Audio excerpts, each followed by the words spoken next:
Good morning, one and all, and welcome to this meeting of the Hampshire and Isle of Wight Fire and Rescue Authority, being held at our Fire and Police Shared Headquarters in Eastleigh. This meeting is being recorded and broadcast on the authority's website and will be available for repeated viewings. The press and members of the public are also permitted to film and broadcast this meeting. Those remaining at the meeting and consenting to be filmed and recorded, and to the possible use of those images and recordings for broadcasting purposes. There is no scheduled fire alarm for today. If the fire alarm goes off, out that door, that way, follow someone in uniform, and assemble in the car park. Members, you know how the microphones work. Do switch yours off if you're not using it, because otherwise it saps the volume. Item 1 then, apologies for absence. Katie? Thank you. We've received apologies from councillors Karen Lucioni, George Madwick, Roger Price and Fran Carpenter. Some of these people I should be talking to afterwards, because some of it's becoming a bit repetitive. I mean, these meetings are published, and I think people should turn up.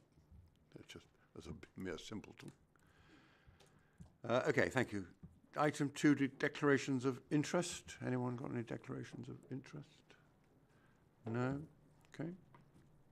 Item 3, minutes of the previous meeting. I'm not going to go through them page by page. Has anyone got anything they wish to raise on the previous minutes? Or can I sign them? Yeah? Sign, Chairman. Okay. Afterwards, thank you. Item 4, do we have any deputations? No? Great. Item 5, Chairman's announcements. Settle in, because there's quite a lot. Now, after months of planning, the UKRO, which stands for the UK Rescue Organisation, Festival of Rescue, took place from the 26th to the 28th of September at venues across the Dockyard in Portsmouth and at Eastleigh. Following 2 days of fierce competition, the events came to a close with the winning teams being presented with their awards at the closing ceremony. The event saw competitors from 28 UK services and 3 international groups, including Australia, competing. Everyone who took part commented on what a wonderful event it was. The Hampshire teams performed well and consistently made it to the top 3 places in many of the challenges, and it was our fire cadet team who scooped the top prize in their casualty care challenge, which took place on Saturday. My thanks to Hampshire and Isle of Wight Fire and Rescue Service teams who organised and helped support the event. I'd also like to thank the venues and the sponsors for their efforts in helping us to hold this event. We saw some truly wonderful competitive teams who were able to showcase their abilities, skills, and all the excellent equipment that they have. Now, I went to this, and Zoe went, and there was a dinner in HMS Warrior the night before, which was charity dinner, which was quite excellent. And I went, Zoe went, Stephen went, Derek went, David went, and Sally went. And it really was quite brilliant. It was a treat to be in Warrior, which I'd never been in before. And the actual day, Zoe and I went on a Saturday as well, and boy, did we brave it. We went up the 40-metre aerial platform. And as I can't stand heights, I think I deserve a medal.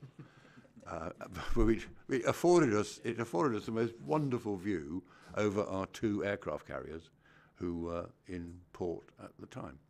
And we had a wonderful view of HMS Prince of Wales departing. So those who were there, do please say what you felt. But it was an absolutely outstanding flagship for our fire service, who did brilliantly well. Zoe, you were there? I was. Oh, you can say something in your thing, yeah. Chief, do you want to say? We were going to have a montage of all the things, but it's not really at the moment. But we'll have that at the next APAG, so you can see what's going on.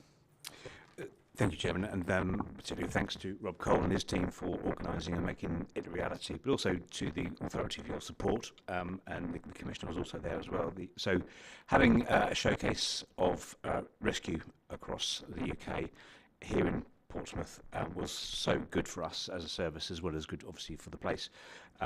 Certainly, our Australian colleagues commented on it was one of the best they've seen internationally, and colleagues from the UKRO itself said it was one of the best events that we've held. So I'm delighted that not only as the chair of UKRO, but also as the chief here, that we managed to have a bit of a showcase. So I'm really grateful for the support. Thank you, Chief. Thank you. Next item, the official opening of the new fire station and police station at Cosham. This brand new fire and police station formally opened by the Lord Lieutenant Nigel Atkinson on Wednesday, the 4th of September, and I know many of you were there. A number of members, including myself, were joined by the Police and Crime Commissioner, Donna, and the Chief Constable, Scott Chilton, and our Chief at the event. Fire crews have moved from the previous site in Wight Street to the state-of-the-art three-storey building shared by Hampshire and Isle of Wight Constabulary on the North Road. Firefighters moved into their new home in mid-August, giving them time to settle into the larger site and take advantage of the modern facilities on offer. Neighbourhood policing teams, neighbourhood enforcement teams and new missing locate teams will work more closely alongside fire and rescue colleagues. The new fire station boasts improved training facilities, separate clean and dirty zones for managing contamination, plus space for partners. It is one of the largest stations and includes community rooms available for hire away from the securely operational and partner areas. The new station will serve as a unique and dynamic training hub in the east of the county, offering improved facilities not only for Cosham, but for other stations as well. Donna, would you comment? Thank you very much. Very well run event. Thank you to the Fire Brigade Events and Comms team for putting that on, and the feedback from the police so far is excellent. Thank you. Good, thank you. Chief? Just thanks again to the authority for your ongoing support. Opening fire stations in these challenging financial times is never an easy thing, and your support for making sure our teams have the very best facilities is really welcome. Good, thank you. Next item, fire engines donated to Tanzania. 2 fire engines were replaced by newer models earlier this year, and they have arrived in the city of Dar es Salaam in Tanzania, where they'll be given to firefighters in the region to respond to incidents in and help save lives. The vehicles were withdrawn from service in July before being handed over to FireAid, who shipped them across to Tanzania. FireAid is an alliance of organisations and services with a mutual interest in providing ethical and sustainable donations of fire and rescue aid and training to countries facing the greatest challenge. By providing these redundant vehicles to FireAid, we know that they will continue to be used to save lives in Tanzania. When we change the microphone. It's test my singing voice, I think that's what it was. No, FireAid's an amazing organisation, a series of organisations actually, and we always make sure that our used fleet, which is no longer suitable for us, is a range between donating to charities as well as selling into the open markets. There's a range of good returns for our taxpayers and our communities, but also helps communities across the world. Okay, thanks. Thank you. Next item. Ride On-Call cardiac arrest responders offer 24-hour response. Ride On-Call firefighters have joined the partnership effort to respond to cardiac arrest calls on the island, helping to save more lives. Working alongside the Isle of Wight NHS Trust Ambulance Service, Ride On-Call have now joined Ride Greenwatch and Shanklin On-Call team, who already respond to cardiac arrests, unconsciousness and breathing difficulty calls. Let me wait a moment. Cardiac arrest responders offer immediate emergency care and give life-saving first aid until the ambulance crews arrive, giving patients in need of urgent medical help the best chance when every minute matters. The service Cardiac Arrest Responders launched on the island in December 2022 and have since responded to more than 300 calls with a track record of saving lives of all ages, which must be good news. I'll do some more briefing at one of our APAG meetings, actually, for members' awareness. But it's important to remember that our teams, this isn't part of their contract. This is stuff they do voluntarily on top of their daily duties. And so I'm delighted that the further crews there have taken these challenges on. I would like a conversation with the Fire Authority about how we embed that into future contracts. Okay, thanks. Next item. Grenfell report. 7 years on from the tragic event, the findings of the inquiry into the Grenfell Tower fire were published on the 4th of September. The service has learned and already made improvements from the Grenfell Tower Phase 1 report in 2019. That means we are better prepared to respond to fires in high-rise residential buildings. Officers are carefully reviewing the recommendations from the full report and continue to collaborate with our partners to ensure that the safety of our communities and our crews remain at the heart of the organisation's purpose. A report will be presented to members of at the authority meeting in December. Anything to add, Chief? Just awareness, we're writing to leaders of councils currently, the upper tiers as well as the districts, to start a conversation with them about how we can work together to ensure that remediation, which is an incredibly complex issue with some buildings, is done well, and we'll be providing some leadership input into that space, just to ensure that our communities who live in these buildings are as quickly as possible, those buildings can be made perfectly safe. Next item. Red Watch at Cosham complete an American fundraising challenge. It's all going, isn't it? On Saturday, 7th of September, Cosham's Red Watch crew took on a significant challenge to honour the fallen firefighters and victims of the 9/11 terror attacks, whilst also raising funds for the families left behind. The teams travelled to Truist Park in Georgia, home of the Major League Baseball team, the Atlanta Braves, to participate in the Truist Park charity stair climb. They donned full fire kit and climbed up and down 110 floors, symbolising the height of the Twin Towers in the Manhattan skyline, to raise money for the Terry Farrell Fund, Georgia chapter. Leading up to this transatlantic trip, the team undertook various fundraising activities, including the David Coggins Challenge, where 2 crew members ran 4 miles every 4 hours after a 48-hour period. Additionally, they completed a fundraising stair climb at the Village Gym in Portsmouth on April the 26th, climbing continuously in full fire kit and breathing apparatus throughout the day. The Terry Farrell Fund was established in the aftermath of 9/11 in memory of Terry Farrell, one of the firefighters who perished in the tragedy. The fund supports the families of firefighters across America and provides essential life-saving equipment to emergency responders. Chief, any further comment? I'm always incredibly proud when a team like Red Watch do things like this. And it just shows you how teams across the service, across Hampshire and Isle of Wight, do in their own time as well as the time they're at work. So motivated, so focused on doing things really well and supporting charities. Thank you. And lastly in this section, I was in Dubai in the middle of September, and I took it upon myself to go and visit the Dubai Fire Service, which is merged with the Civil Defence. So it's quite big. It's quite big. And my, is it impressive. I mean, if you've got a lot of money to spend, then you have the best kit and the best availability, and it is really something else. And they were thrilled that I had bothered to come to see them. I mean, their AI department is absolutely extraordinary. They had more photographs of me than I've got of me. It is very. I'm wondering what they're after. But it was a really good thing, and it was very excellent. They got some pretty good kit, some vehicles. I did ask them. I said, as you know, we're finding a bit difficult with high-rise buildings in this country. What do you do with 8,000 skyscrapers? So in their operations room, I mean, the smallest television screen was the size of that wall. And they pressed a button and suddenly up come all the fire things. And each one is individually monitored. I mean, you can't go to the loo in one without somebody knowing. And it was absolutely extraordinary, quite extraordinary. So we exchanged badges and everything, and their badge, I hope, is now in the cabinet outside the restaurant entrance. Not only do I get the glorious trips, but the chief has just come back from Saudi Arabia. It's quite a plot to get the better weather, you see, really. But Chief, would you want to just talk about your trip? So members may not know, I recently have taken on the role of International Affairs Lead for the National Fire Chiefs Council. So I was asked to go to Saudi Arabia to represent British trade and industry in terms of moving into the Middle East, in terms of selling UK products as a representative of the fire service.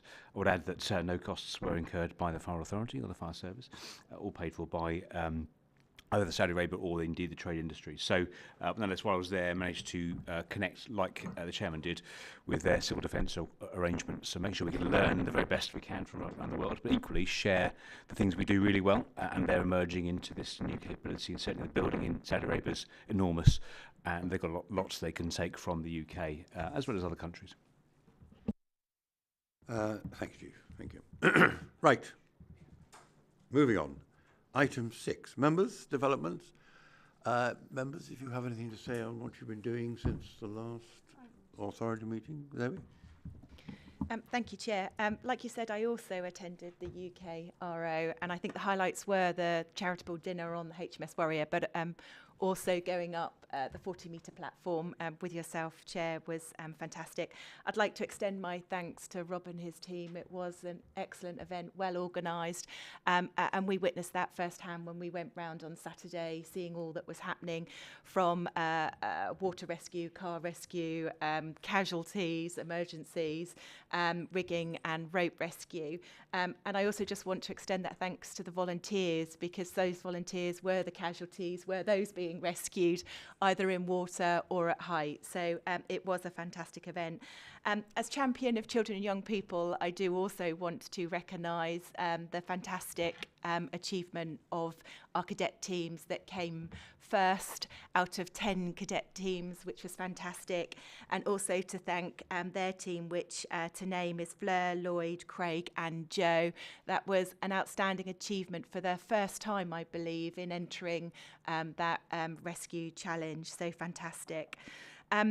I have met also under my champion role with the manager of children and young people, just to highlight a few things of their work streams that they're doing at the moment. They are prioritising Fire WISE, which is our prevention measure, and early intervention, with thanks for funding from the PCC and local boroughs, where they are currently working at Fareham with 12 to 16-year-olds. They are then moving to Odeon and then possibly to Basingstoke and Rushmore, and obviously our ongoing programmes with our cadets. Lastly, I also met with Karen as our role as People Champions with Molly, where we went through His Majesty Inspectorate's thematic review and recommendations on misconduct. That's an extension of the work that we're doing as our workplace environment, and I know more will come to authority and APAG a time on that review and recommendation. Thank you. Thank you, Zoe. Sally. Thank you, Chair. Like many others in the room, on the 4th of September, I went to the opening event at Cosham Fire Station. Was really impressed. What an amazing facility. Very modern, and you can tell the integration with the police, how well it's all going to work with the emergency services together. And on the 8th of September, I went to Botley Fire Station Open Day.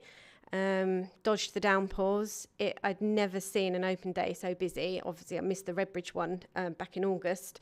Lots of families, lots of children. My friend's husband is an on-call firefighter there, so that's why I got invited to the event. I even had a go at the hoses, and one of the firefighters that used to work at Botley, he's now a London firefighter, and he brought his children along, and the children had to show me how to turn the hose on. It was a little bit embarrassing, and I couldn't believe the weight of it as well. So that was quite funny. Have some photos, but I won't share them. And on the 27th of September, I was also invited along onto the Warrior. Unfortunately, I couldn't attend any of the other events due to working that weekend. I would love to have seen all the services and the rescues and things that was happening down there. Yeah, it was a real experience being on board the Warrior. I think that sums me up. Thank you. Thank you, Sally. David? Yes, good morning. Under the community safety portfolio, I'm afraid I can't boast of going to Saudi Arabia or Dubai. I was sent to Newcastle, of all places, with the national park, as it happens, which meant that I couldn't attend the fantastic event that a lot of members went to in Portsmouth. It sounds absolutely wonderful, so apologies for that. On the community safety side of things, I don't have a lot to report since the last meeting, although probably in common with a lot of other members, it's really encouraging to see the number of defibrillators being rolled out. Certainly in my hometown of Totton, there's been quite a number now which are fixed to pubs, post offices and other buildings, and very often funded by really good local fundraising efforts. So that's encouraging to see. Beyond that, we've got the safety plan. I'm not going to take anybody's thunder or powder away from that. I mean, again, we'll discuss that further down on the agenda, but I think the consultation on the safety plan is due to start tomorrow, which happens to be my birthday. But the key thing with that, of course, is making sure that we take on board the results of the public consultation that follow. Thank you, Chairman. Thank you, David. Stephen. Thank you, Chairman. Not a huge amount to add, to be honest. I did the Cosham Fire Station, which was fascinating. It's my first time actually going around a modern fire station, so I was kind of learning a lot, and I'm not sure I've learned enough yet, so I'm going to have to do one or two more. But it was fascinating to see the extent to which the organisation is investing in training facilities for the firefighters that we are employing in these stations. So that was a really interesting and eye-opening experience. I also went to Warrior along with other members, bumped into Sally at the bottom of one of the companionway ladders, where Sally proceeded to regret that she hadn't worn trousers. The only thing I can say is it's a good thing she wasn't wearing a long dress. Yes, thanks. Thank you for sharing that with us. Okay, so thank you all for that. Oh, sorry, David. Sorry, bit tardy in popping my hand up. Well, I also went along to Warrior in a suit with trousers. But what I found really enjoyable there was I was put on a table with some Australians and Croatians, and I think the international part of this is hugely important. And obviously, I was chatting quite a lot with the Australians about doctors and obviously rescue and air ambulances as well. But it was great to see the fundraising and I think your presentation, Chairman, of a model fireman to one of our levers. So that was Stu. That's it. That was great to see. I was disappointed though that there was no field gun or battleship gun running competition. But then someone said those guns weighed about 20 tons each, so I could understand why that wouldn't be a good idea.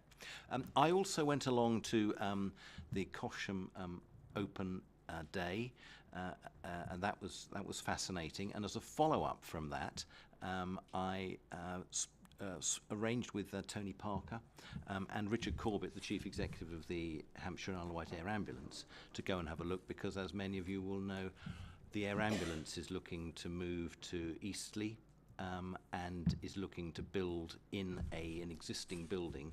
So getting some feel for what works at Cosham was actually going to help all of our residents in terms of fire rescue and safety, etc. That's it from me, and obviously, happy birthday to David Harrison for tomorrow. Derek. Well, just following on from everybody else, Warrior, Cosham, also in September. Thank you. And I'm not wishing David a happy birthday.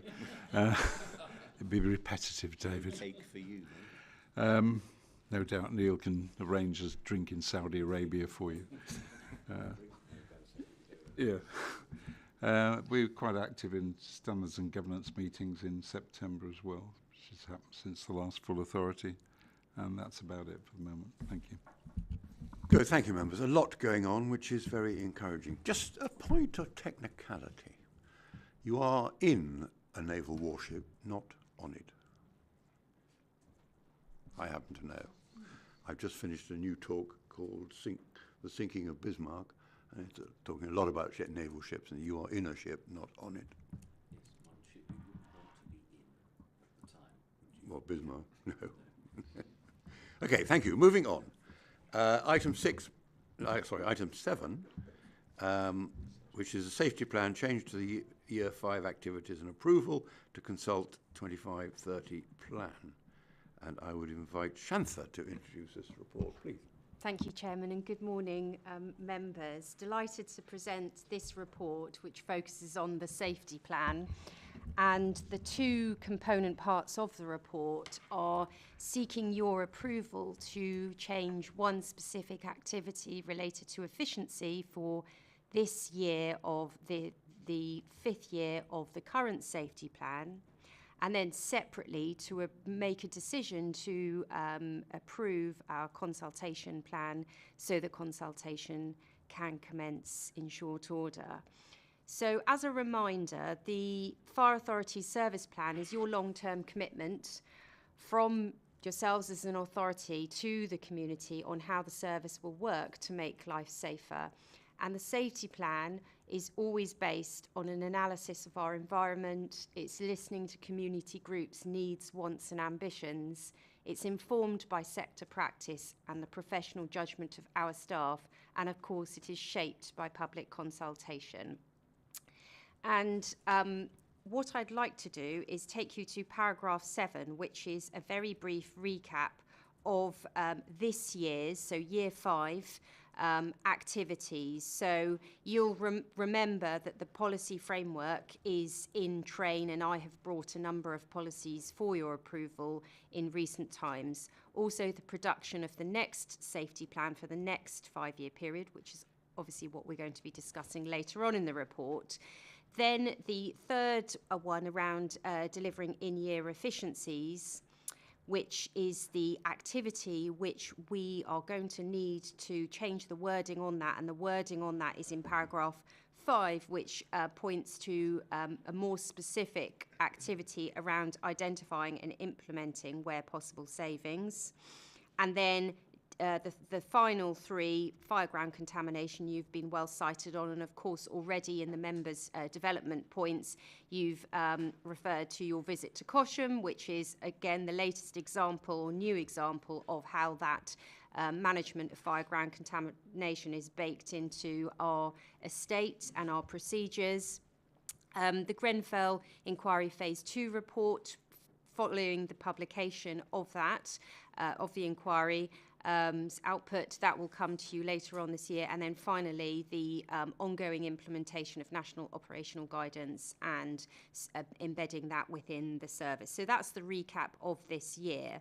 Paragraphs 8 and 9 go into a little bit more detail on the wording of moving from delivering in-year efficiencies to identifying and implementing, where possible, savings, and explain why the rationale for why we want to change that activity.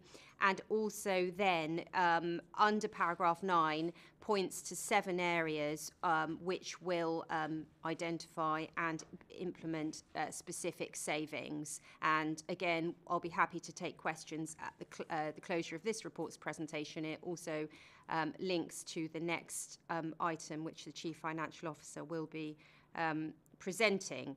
So that's the first half of the report. The second half then is to seek your approval on going into consultation for the new next safety plan 2025 to 30. And that's from paragraph 11 onwards. So we've developed, through our work, through our analysis, through our listening, etc., 5 strategic objectives which have evolved on from the priorities, the 5 priorities within the current safety plan. We believe that these are far more meaningful and describe in a more complete way how the service will make lives safer. And furthermore, these strategic objectives, subject obviously to approval through public consultation, etc., will be underpinned by delivery plans that each of the directors will be accountable for. And what that means is that every single team, every single member of staff within the Fire and Rescue Service knows the part that they play towards the organisational purpose, towards the 5 strategic objectives. You then have the 2 appendices which detail the safety plan in more detail. So Appendix A, which is the prettier one, which is the draft safety plan. So that is the one that will be shared with the public, and that is what we want to hear people's views on. And then the table at Appendix B gives an overview of how consultation will work. So in terms of next steps, subject to your approval, the consultation is ready to go live within the next 24 hours. That will be concluded in December. And we have press releases, a video, a whole host of material to promote the consultation and to encourage uptake and participation. As a reminder, consultation is absolutely a necessary step, not just to comply with the fire standard, but of course to hear the public's view.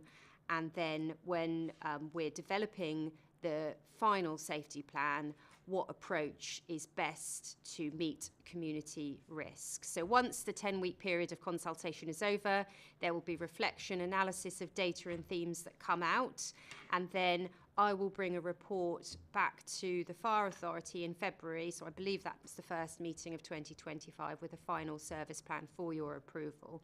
But sort of final point, as I've been very pleased to have had some discussions and conversations with various members of the Fire Authority on this, and also through APAG, throughout the period of consultation and in the development of the final plan. Of course, I will continue that engagement across the Fire Authority, both collectively and individually. And that's it, so happy to take any questions. Thank you, Shantha. Members? David? Yes, please, Shantha. We used to call them hard-to-reach groups, didn't we? But there's now a better phrase that we use. You might remind me what it is? Yes, I believe it's seldom heard. Seldom heard groups. Could you give some examples of how we propose to engage with the seldom heard groups? Yeah, sure. So through the period of the work, we've, if you like, done small c consultation, in the sense we've been working very hard with developing our connections with lots of different groups across both of the counties, so that when we come to public consultation, we've got those relationships already in place. So for an example being neurodiverse groups within Portsmouth area, for example. And we've worked with the Consultation Institute historically to help guide our consultation plan. So that linked in really with the maturing capability within the comms and engagement team means that we're well positioned to reach as many as we can and do that in a sensible way. Thank you. And David Drew?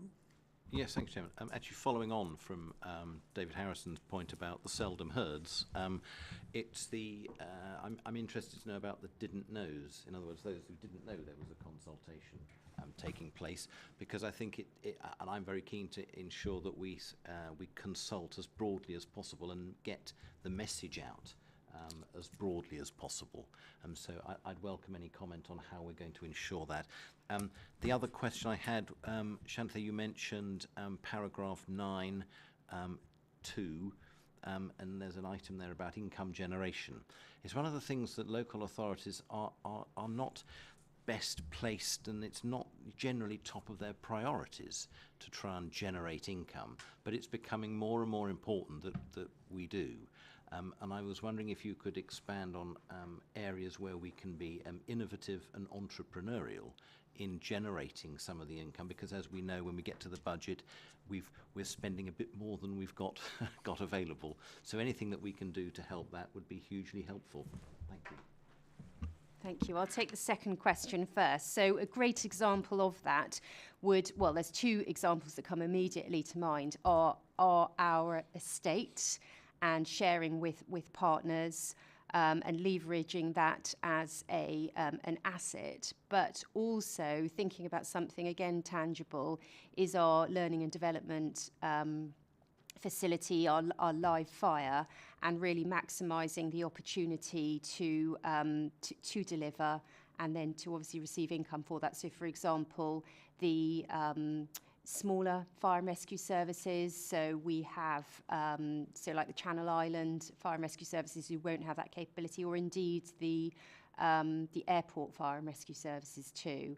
Of course, delivering fire and rescue training is not an infinite market, so we do have to be inventive and realistic as well in terms of our income generation, and it's only a small proportion, if you like, of that income mix. And of course, what we don't want to do is undermine the fundamental purpose of why we're here and that public value piece. What was the first question again? Can you remind? Was about reaching as many people as possible, not just the seldom heards, but that didn't know. Yes. Didn't know there was a concept. Yeah. Thank you for that prompt. So again, it's been 5 years since we've done a whole-scale public consultation, and in that time there's probably more groups that, community groups that have developed. There's also more means of connecting with people, and again, in that time, our comms and engagement team have, continued to mature. So an example of that would be, leveraging social media as much as possible, and I suppose just hitting as many channels, but also as well recognising the asset that our people are. So whether that's our volunteers, whether that's indeed the children and young people that come on programmes that we deliver, raising their awareness of what the fire and rescue service is, and it may be that comment they then make when they're back at home may then pique curiosity of their parent or caregiver, who then may get involved. So I think it's something that we can't be complacent about and sit back and go, oh, we've hit as many groups as we can. We've just got to keep the drumbeat on, and all of us, in terms of encouraging that uptake, because the more people that get involved with the consultation, the more meaningful it be, and therefore the public are giving that rubber stamp or that legitimacy to then what goes and gets developed. It's really, really important to hear that. Chairman, and just to come back on that, obviously the public would have greater confidence if they're more involved in the consultation. So that's obviously important. You mentioned that the last one was 5 years ago. I was wondering if we had any data, any metrics on that. And yes, this would be a crude measure, but the number of responses that we get and the breadth of responses that we get to this consultation, it would be a crude measure of success if we had more responses from a broader range this time than we did 5 years ago, and I think that would be a useful thing to see if we could set up and report back in due course. Jen. And absolutely, I think again, commit to when I bring that back, it's not just a different version of the safety plan based on but also what people said, who got involved, what the numbers were. That's important to see that as well. Again, so what we can learn for the next time we do consultation. Okay, members, any further comments? Zoe? Just to obviously extend on that, I think as authority members, we're there to help that consultation and I think to be involved in that. So I think my only other ask is during that period of the 10-week consultation, of maybe if there's an APAG in between or at 5-week point, is to understand maybe where there's gaps in that consultation feedback, whether or not it's specific communities or those seldom heard, and maybe we can help you with that. Okay, thank you. Any more members? Shantha, any closing remarks on this? No? Okay, members, if we then move to page 12 for the recommendations, which are that deliverable C in your Year 5 activities be changed to deliver in-year efficiencies and identify and implement where possible saving options be approved by the full Fire Authority. And secondly, that work to produce the Fire Authority's next safety plan be noted and our approach to consult be approved by the full authority. Do we agree? Agreed. Okay, thank you. That is agreed. Moving on to item 8, which is the Q1 budget update report on page 43 to 68 of your paper pack. And I would invite Catherine to introduce this report, please. Thank you very much, and good morning, members. This is a Q1 budget update report. It's very much a business as usual update, and it just covers the revenue and capital monitoring positions, as well as the prudential indicators and treasury management. The paragraph 8 includes a table that sets out the revenue monitoring position for the year, which is an underspend of £802,000. There are a number of small variances, but the key points within that position is that there is an overspend on whole-time firefighters, which is primarily driven by a higher than budgeted pay award. And but this position is offset by underspends on on-call firefighters and on staff. So previously in the authority, we have had similar underspends on on-call firefighters linked to recruitment and retention issues, as well as the fact that the spend on on-call firefighters is always variable, as it is in effect a pay-as-you-go service. So activity volumes always fluctuate for on-call firefighters, and staff underspends are primarily due to vacancies.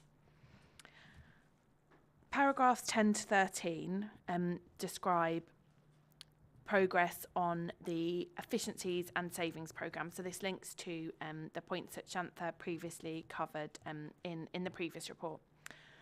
So as you remember, that there is currently a forecast budget gap of £6 million from next financial year onwards. This gap's based on some prudent planning assumptions about funding levels and future costs. So closing the budget gap has got two sides. Firstly, we'll look at more information that comes available about the funding settlement for 25-26. It's likely to be a further 1 year funding settlement, but we should have some more information about that in the autumn budget at the end of October. But we're also doing work within the service under the headings that Shantha mentioned to look at planning for and delivering cashable efficiency savings. Paragraphs 14 to 15 then just cover again the medium term position. So by December we should have a clearer position of a clearer understanding of what the funding will be like for financial year 25-26, and also a much clearer position on what savings will be delivered and the timing of those savings. So in December we'll cover that, as well as any plans to address any remaining in-year budget shortfall. Paragraph 16 onwards covers the capital programme. So it's just a updated capital programme in paragraph 17, but also in the two appendices, which cover forecast capital spend. And paragraph 18 and 19 cover compliance with the prudential indicators. So these are parts of the report which are a bit more technical in nature, but the prudential indicators are describing whether our borrowing is affordable, and they're being clear that our borrowing is for capital purposes only. So these indicators provide reassurance to the authority that our borrowing is both affordable and for the use in line with the Prudential Code for capital purposes. Paragraphs 21 to 22 deal with our reserves position. So I think this will now be a familiar chart in paragraph 22, which shows a reduction in reserve balances from the high point in at the end of financial year 2022. Again, this reduction in reserves is largely due to the planned delivery of the capital programme. So the level of reserve balances we had in 2022 was high, and much higher than you would normally expect for an organisation of our size. As the capital programme is being delivered, so that's both the estate and the vehicles, these reserve balances are coming down. And then the final part of the report just provides a little bit of an update on the position with the statement of the accounts and the audit of those accounts. So this has already been covered at Standards and Governance, but it's just an update for the authority. So the key points on the statement of the accounts are that the authority complied with the requirement to publish accounts by the 31st of May 2024. But because of wider issues within the local authority audit market, the audit of the financial year 2022-23 accounts hasn't started and now won't be completed. So the 22-23 financial accounts will be given a disclaimed opinion, where the auditors explain that the accounts won't be audited through no fault of the fire authority. They will have a disclaimed opinion, and then the approach that our auditors are taking is to then work on the 23-24 accounts to try and catch up. So they want to look at our most recent information first, because they don't believe it's possible to complete all of the audits, and they want to get ahead of this backlog. So at some point we will have a disclaimed opinion on the 22-23 accounts. The key point I think for me and for the Standards and Governance Committee and the authority is to be clear that it isn't anything to do with any failings on the fire authority or any concerns about the accounts. The opinion will simply say these accounts have not been audited, and then they will move on to auditing the 23-24 accounts. So that is a national issue, and it is not it's not a specific one to the Fire and Rescue Authority, but we just will need to be very clear in the messaging of that, so that the users of our accounts and the public don't have any undue concerns that there are problems with our financial position. It's just that there are these national problems with local government audit and wider public sector audit. So that was all I wanted to highlight from the report, but I'm very happy to take any questions. Thank you, Catherine. Members, David. Thank you for the report, Catherine.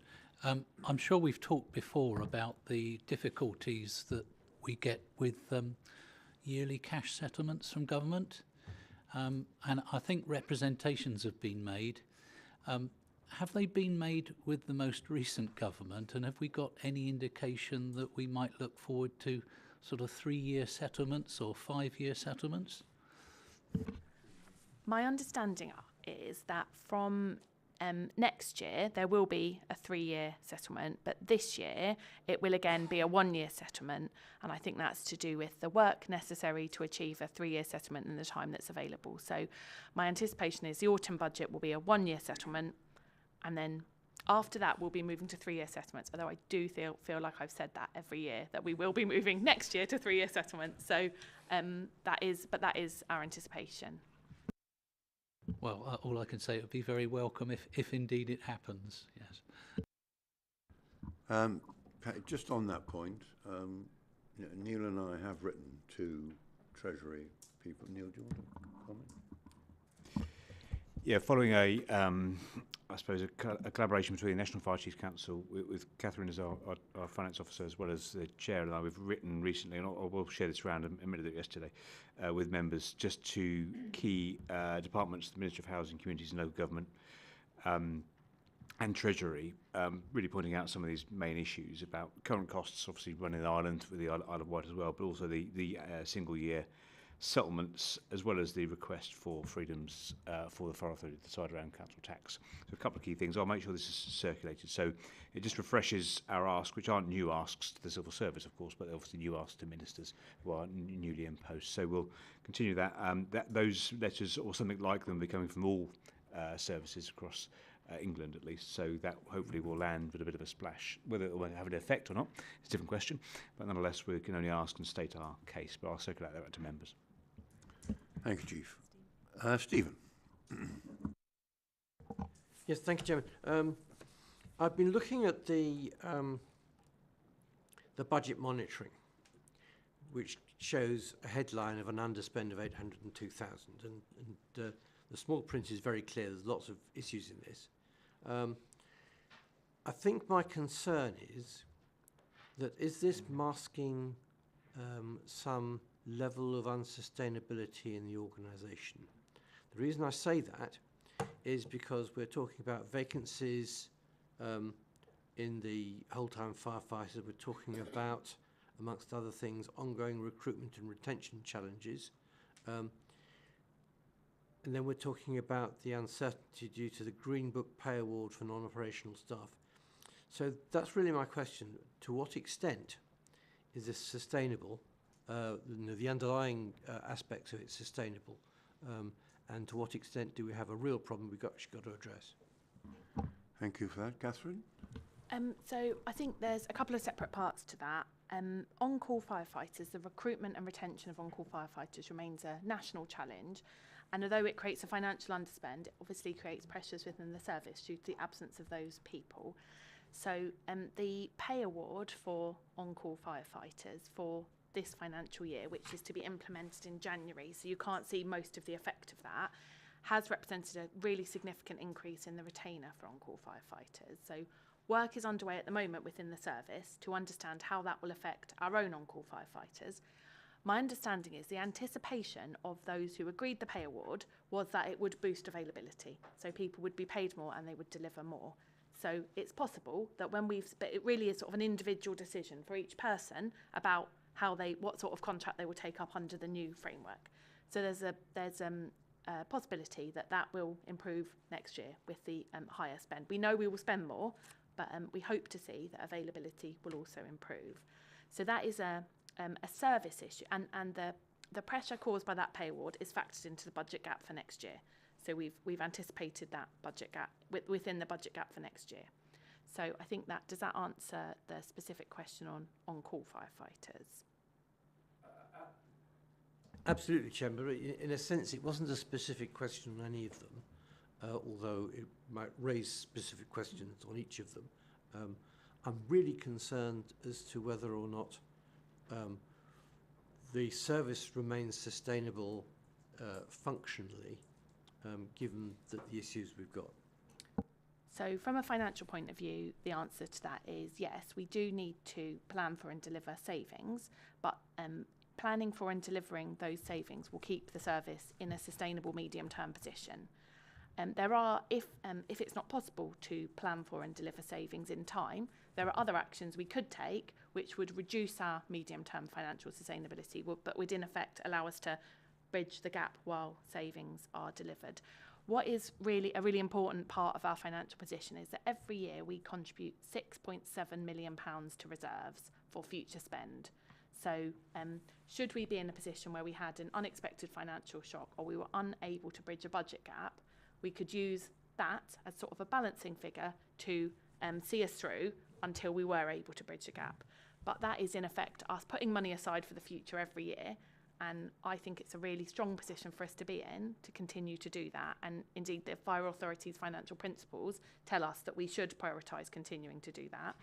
But that is a really strong safeguard against either an unexpected financial shock, as we know, because we don't have sight of our future funding. It is possible always that the funding could be worse than we had forecast.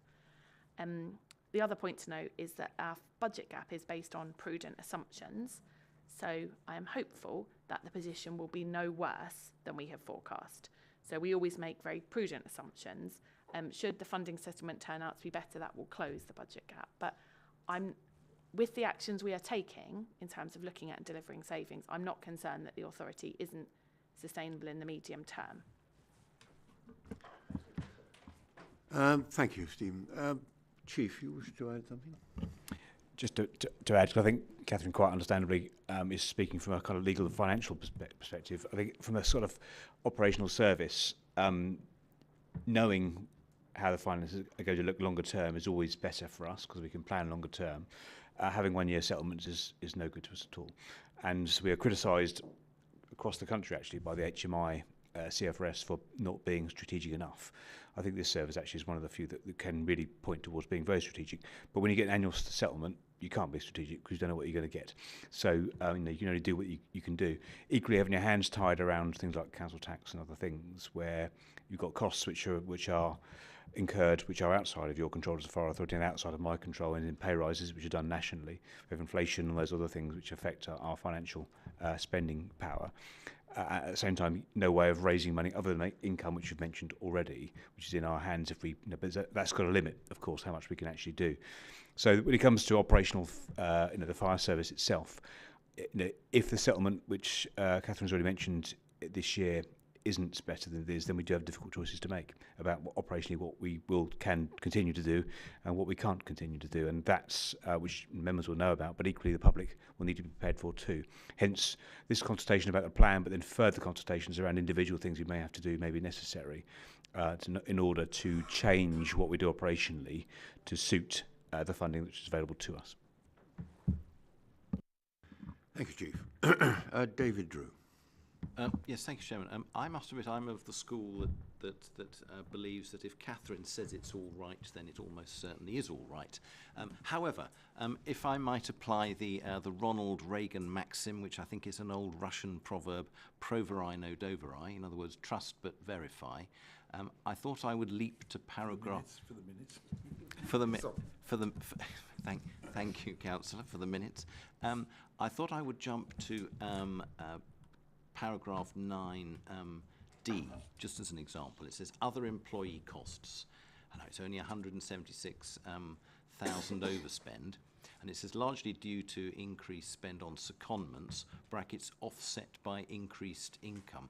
And I just wondered if you could tell me what the increased income is, please, Catherine. So I have asked next time that we don't have this variance any longer, but basically this is within the organisation, people go on to comment. We still incur their costs, but we are reimbursed by the other organisations who employ them.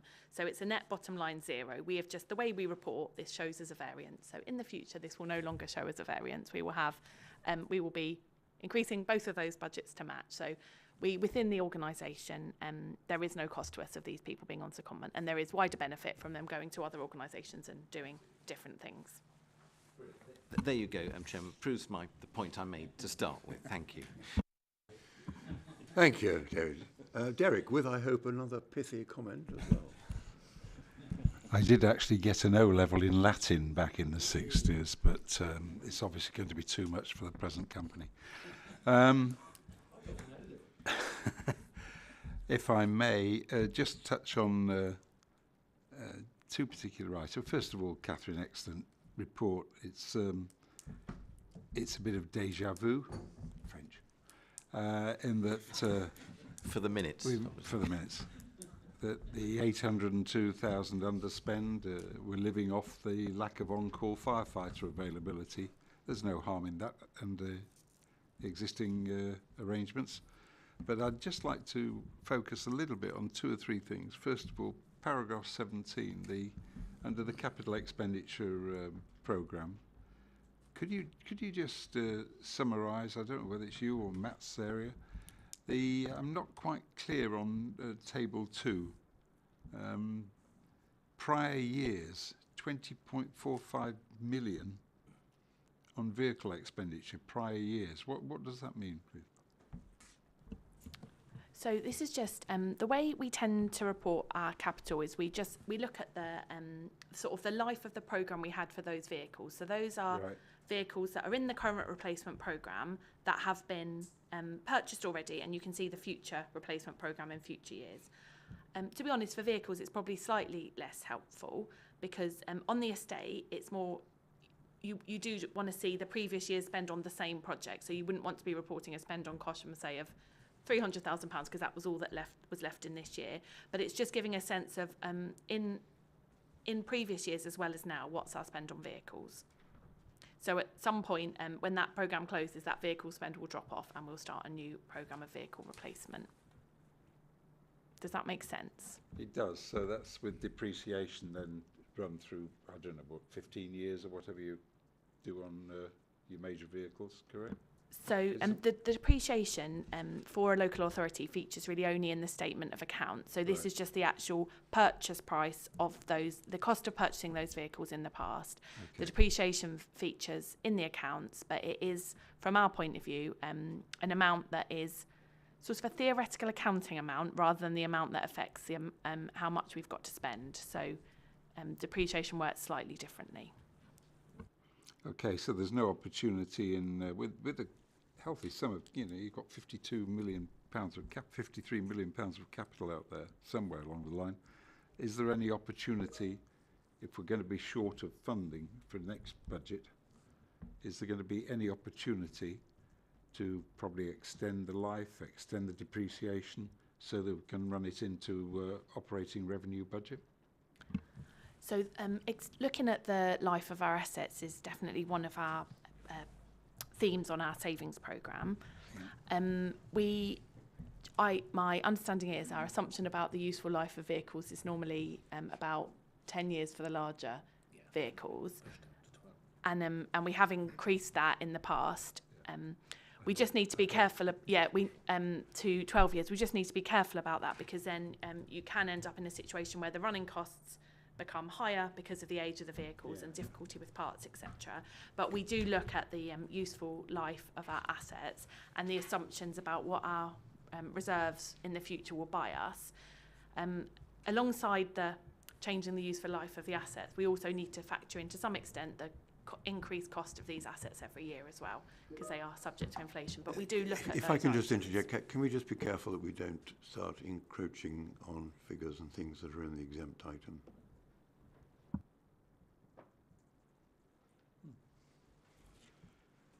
Okay.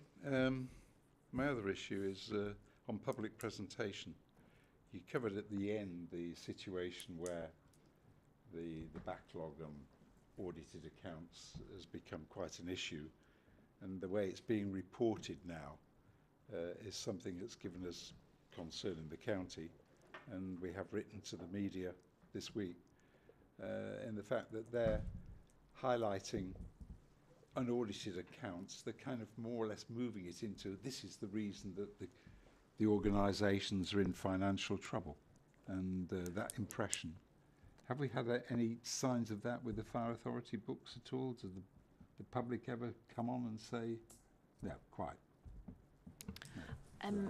No, we do have a public inspection period, which is, I think, a bit of a legacy from the past when things weren't published online, where people can come in, they can ask to look at the actual underlying documents to support the accounts. They can do that face to face and they can ask us any questions.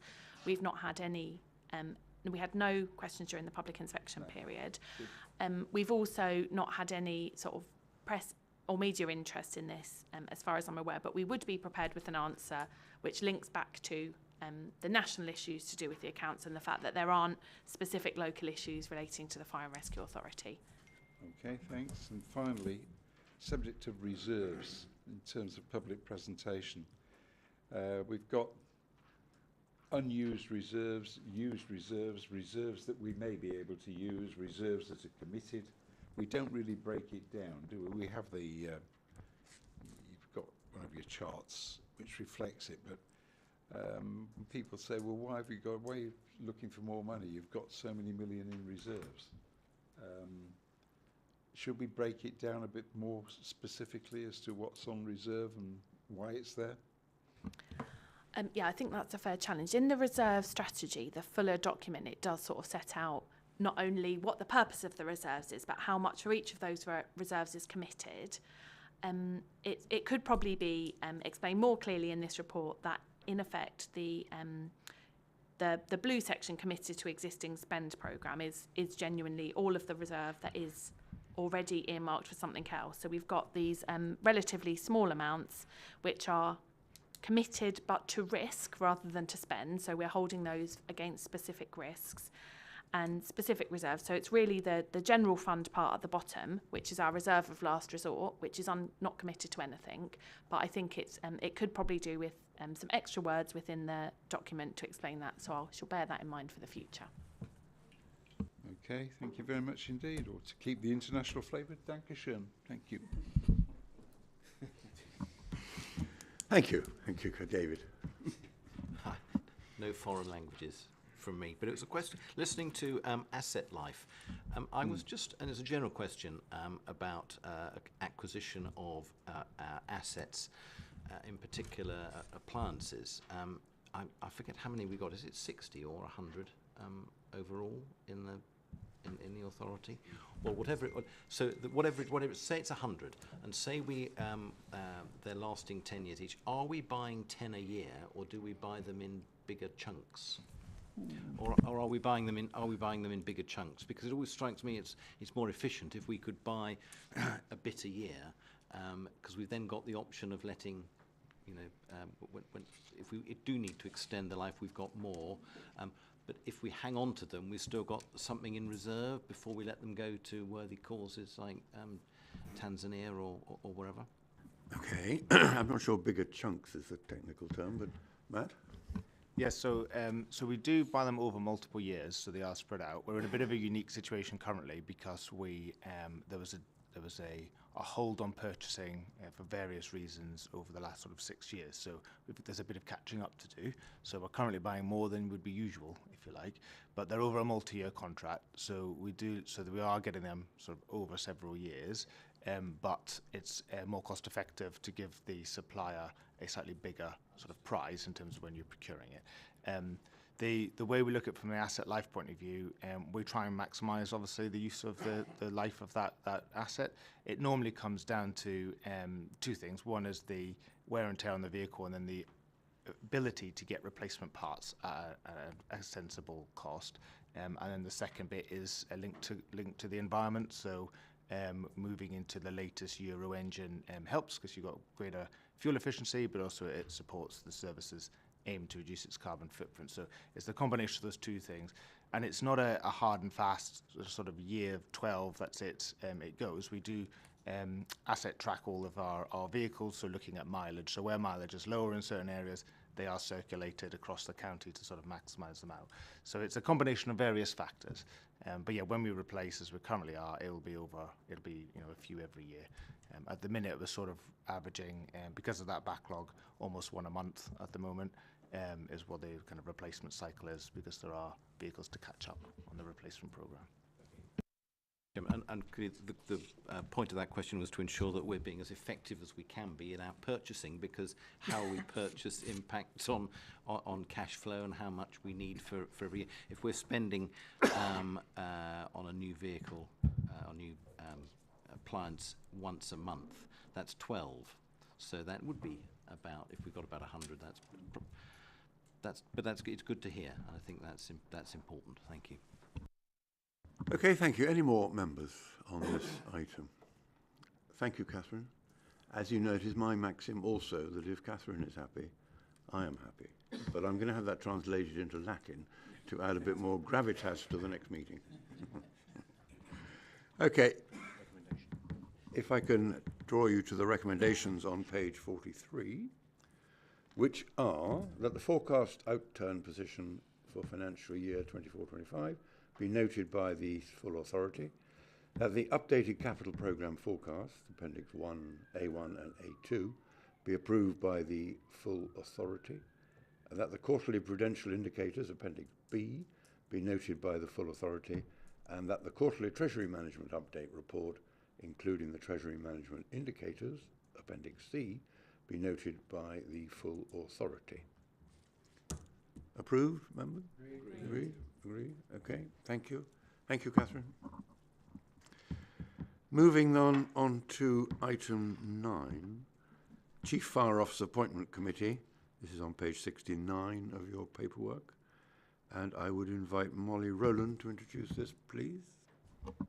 Thank you, Chairman. Good morning, members. So this is a brief report which seeks approval for appointment to a Authority Appointments Committee to oversee and implement the recruitment strategy for a new Chief Fire Officer. And this needs to happen prior to our current Chief Fire Officer leaving us no later than November 2025. So it's in order to ensure that we have a smooth transition from one chief to the next. And given the sort of complicated national and local context, it's important that that the authority make a properly considered decision about the recruitment of their new Chief Fire Officer. And so we have suggested that an appointments committee is formed, and the terms of reference for that appointments committee can be found at Appendix A of the report. It's also recommended that the appointments committee is made up of 5 authority members, including the chairman, and in accordance with the proportionality table, which is set out in Appendix B. And finally, it's recommended that authority is delegated to the Appointments Committee for devising and implementing the recruitment process and strategy, and then subsequently appointing the new Chief Fire Officer. So that really summarises the main points of the report, but I'm happy to take any further questions. Thank you, Molly. Members, any questions for Molly? No? Okay. Do we need to nominate people for this now? Shall I do that now? We have decided, or rather I have decided, that the people on this committee will be me, because it says so in the report, Zoe. Now, Fran was going to be on it, but Fran is absent because there's illness in the family, and I do want some sort of consistency. So I've asked David Drew if he would be on it. I've spoken to Roger, and he's on it, and I've asked him to select one of his mob. Sorry, not mob. One of his operators, and he has chosen Sally. So the committee will be me, Zoe, David, Roger, and Sally. certainly will. But other members, fear not, because you will have an active part in the process. It's just so that, we can get the process together much quicker, because don't forget, a camel is a horse designed by a committee. So we want to get this right. Okay, so but you will have an active part in the selection when it comes. Do I need to say any more, Paul? No, I think it's fine, other than just approving the other recommendations. Okay, so if we can go to the recommendations on page 69, which are that the authority approves establishment of an appointment to an appointments committee in accordance with the terms of reference at Appendix A, that the authority delegates responsibility for devising and implementing a recruitment process and appointing a new chief fire officer and or deputy chief fire officer to the appointments committee, that the authority approves the terms of reference for the appointments committee as set out in Appendix A and appoints 5 members to the committee. Approved? Agreed. Approved. Good. Thank you. Next item, item 10, the minutes of the Standards and Governance Committee of July 24. Derek, do you have any comment on that? No, Chair, there have been subsequent meetings, so there's no comment on the minutes. So, Those minutes were approved by Standards and Governance meeting in September. so what are we doing? We're approving these? Yeah, Chairman, you've got to approve the minutes, and then there is a, sorry, thanks Katie, there's a recommendation to the authority at paragraph 140 in the minutes, page 78. So that is asking the full authority to agree the changes to the Standards and Governance Committee that are detailed in paragraph 11 of the report that's then attached to the minutes. So the request is that you now, as the full authority, approve the amended terms of reference for Standards and Governance Committee and the other matters set out in paragraph 11 of that report. In paragraph?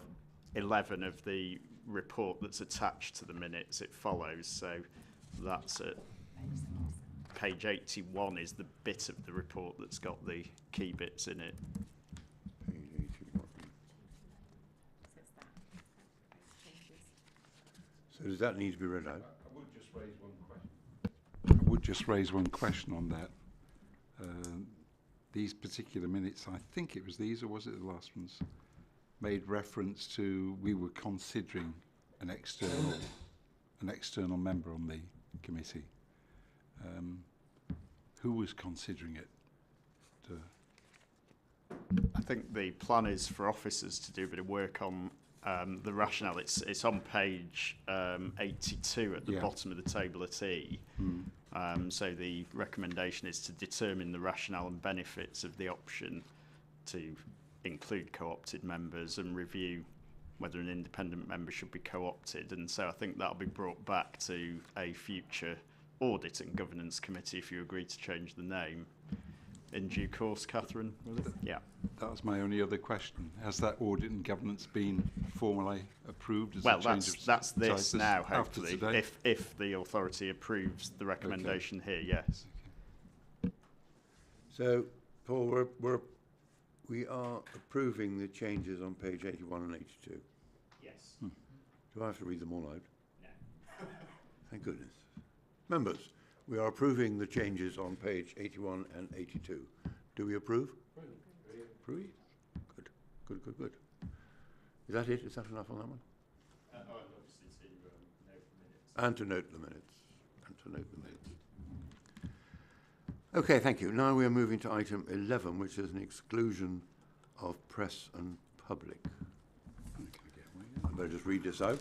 To resolve that the public be excluded from the meeting during the following items of business, as it is likely, in view of the nature of the business to be transacted, or the nature of the proceedings, that if members of the public were present during these items, there would be disclosure to them of exempt information within paragraphs 3 and 4 of Part 1 of Schedule 12A of the Local Government Act 1972, and further, that in all the circumstances of the case, the public interest in maintaining the exemption outweighs the public interest in disclosing the information for the reasons set out in the report.